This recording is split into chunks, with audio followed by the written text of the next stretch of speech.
Bonjour à tous. Dans cette vidéo, nous allons explorer les idées fondamentales du philosophe des sciences le plus connu, Karl Popper. Ses contributions ont une influence majeure sur la méthodologie scientifique et la pensée épistémologique. En examinant ces 5 idées principales à travers 5 questions clés, nous découvrirons comment la falsifiabilité, la méthodologie hypothético-déductive et la réfutabilité ont contribué à façonner notre compréhension du monde et à distinguer les théories scientifiques des croyances non scientifiques ou des opinions personnelles. Alors voici les questions auxquelles nous allons tenter de répondre. Qu'est-ce qui rend une théorie scientifique différente d'une simple idée ou d'une supposition? Comment Popper a-t-il introduit le concept de falsifiabilité comme critère essentiel de la scientificité? Et pourquoi est-ce important pour la démarche scientifique? Comment peut-on différencier les théories scientifiques des croyances non scientifiques ou des opinions personnelles?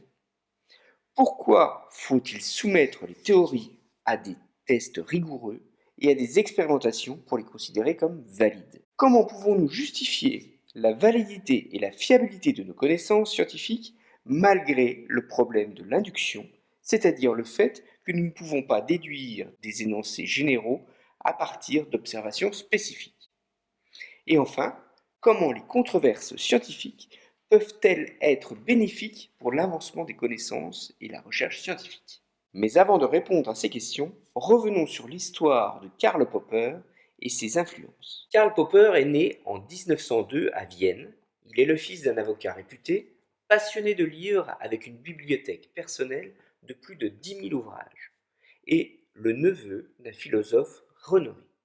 Alors malgré ce milieu intellectuel, Popper va quitter l'école à 16 ans pour explorer le domaine du BTP, puis se lancer dans l'ébénisterie avec comme projet de créer un établissement pour enfants.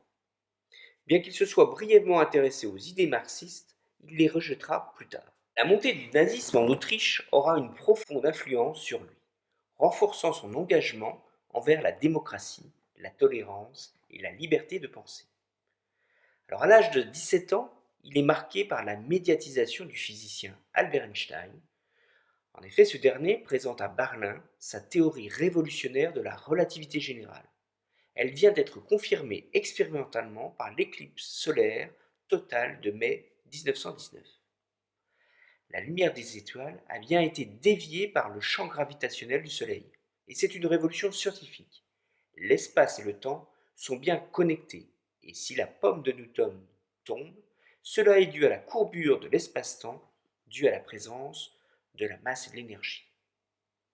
Cette découverte très médiatisée fascine le jeune Popper et l'amène à réfléchir davantage sur la méthodologie scientifique. Alors en 1920, il reprend ses études et il obtient un doctorat de psychologie en 1929. Durant sa thèse, il fréquente le cercle de Vienne, on en a déjà parlé, où il côtoie notamment Rudolf Carnap, un des représentants majeurs du positivisme logique.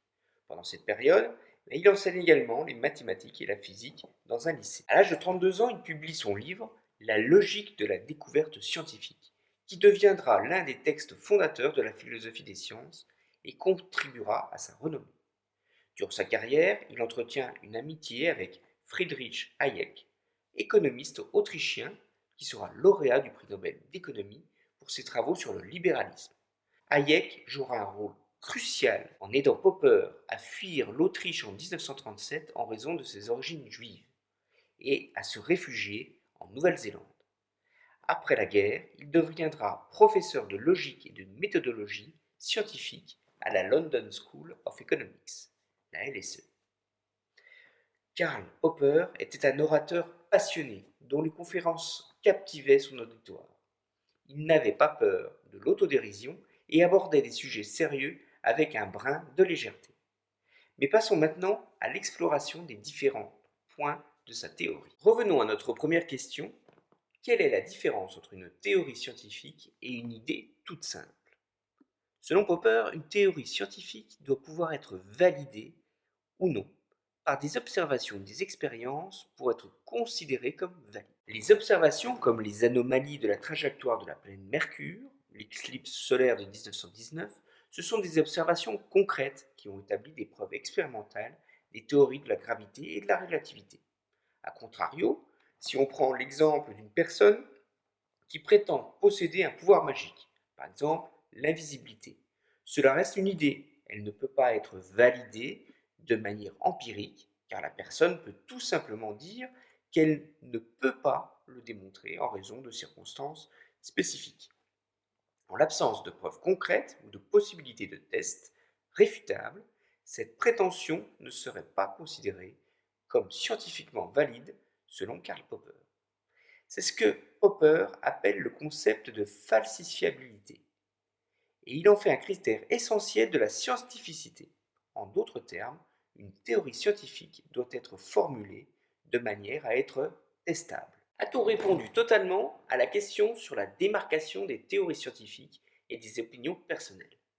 Popper ajoute trois autres aspects importants. Il insiste sur la rigueur de la méthode, une rigueur pour recueillir des données et tester leurs hypothèses. Les preuves expérimentales sont systématiquement collectées et analysées.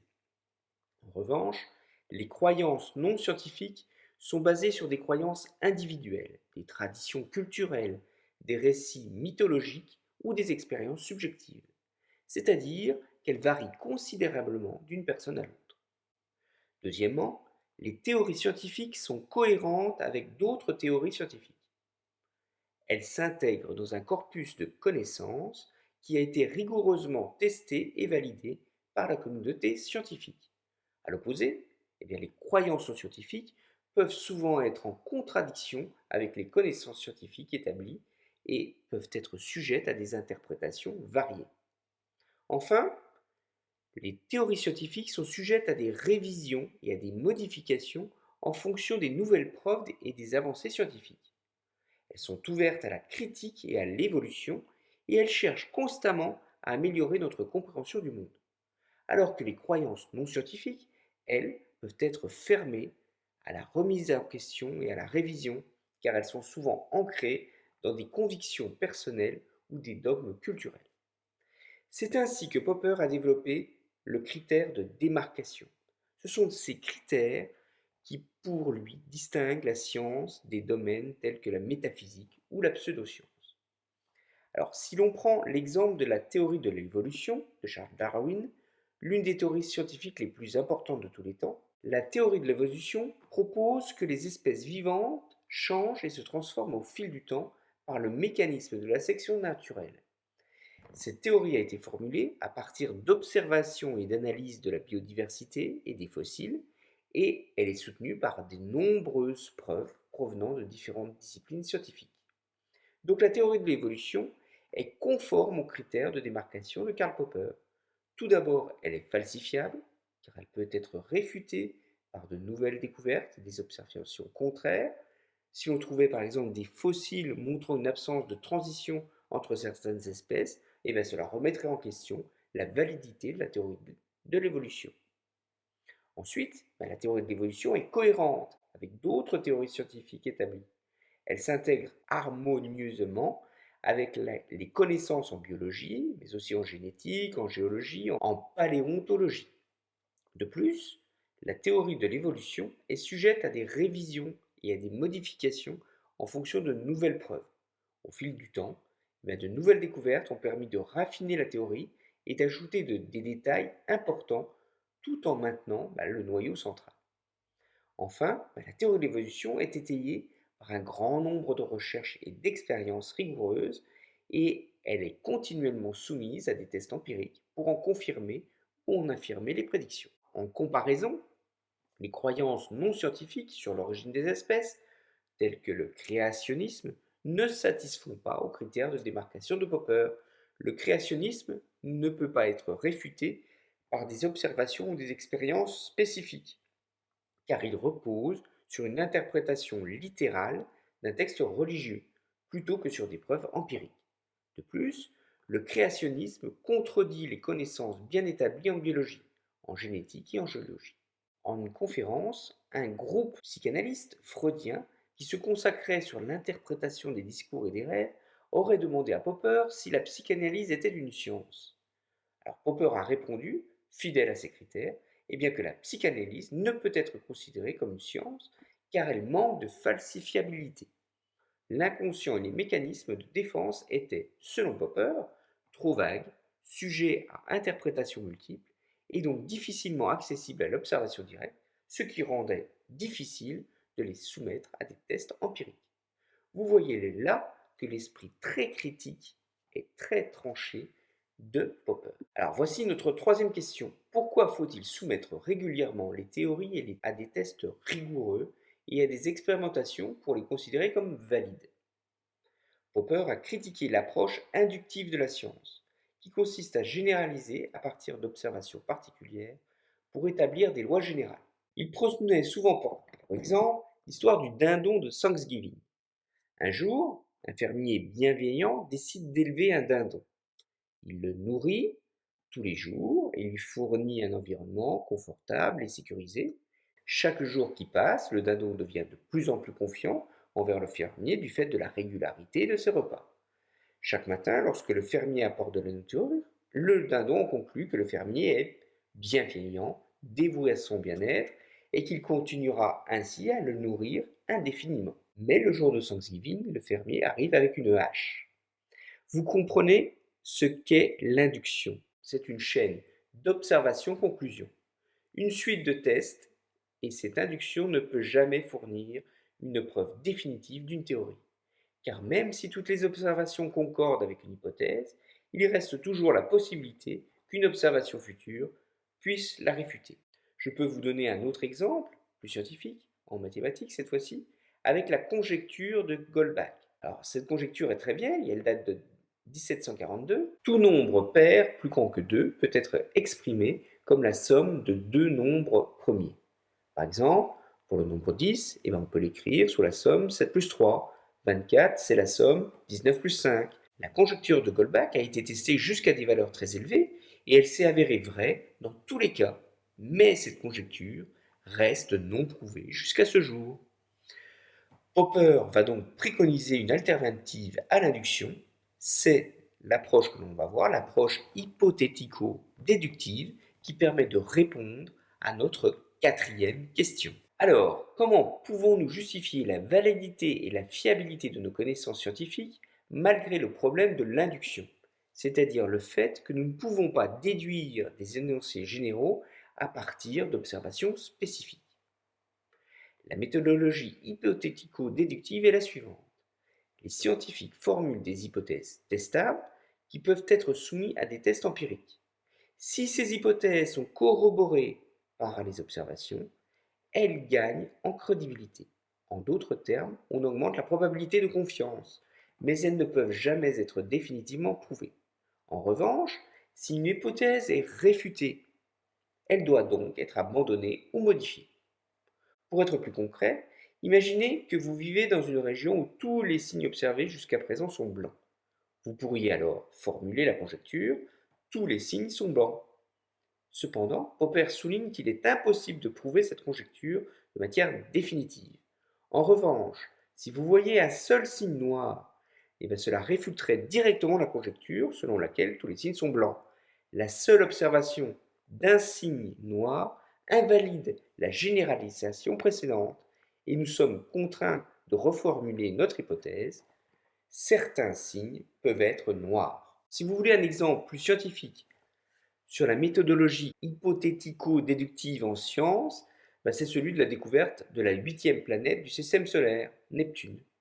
Au XIXe siècle, les astronomes ont remarqué des anomalies dans l'orbite d'Uranus, qui ne pouvaient pas être expliquées par les lois de la gravité de Newton.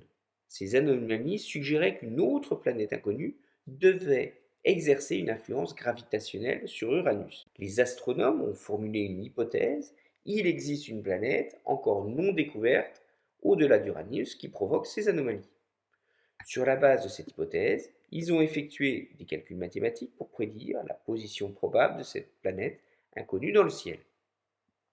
Grâce à cette prédiction hypothétique, les astronomes ont bien observé la région du ciel prédite et ils ont effectivement découvert Neptune le 23 septembre 1846.